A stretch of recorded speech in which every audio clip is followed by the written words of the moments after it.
बिस्मिल्लाहिर्रहमानिर्रहीम। नाज़रीन, मैं हूं आपका होस्ट राजा शहजाद हमीद। आप देख रहे हैं FB न्यूज। नजर डालते हैं आज की ताज़ा हेडलाइंस पर। थाना डोमन के इलाके डोकचादड़ में झुग्गियों में आग लग गई। तमाम रहायशी झुग्गियां जल कर राख हो गईं। रेस्क्यू 1112 आग बुझाने में मसरूफ।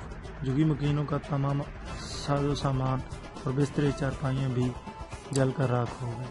मासूम बच्चे और झुग्गी मकीन खुले आसमान तले सर्दी के मौसम में रात गुजारने पर मजबूर। इनका कोई परेशानी हाल नहीं। रेस्क्यू ऑपरेशन कमांडर नुमान के मुताबिक 14 झुग्गियाँ जल गईं, जबकि 7 झुग्गियों पर लगी आग पर काबू पा लिया गया। मालकान ने बताया कि 10 से 15 लाख का सामान, जिसमें नकदी और बच्चों की शादी का सामान और दीगर घरेलू अशिया भी शामिल थी, मुकम्मल जल गए।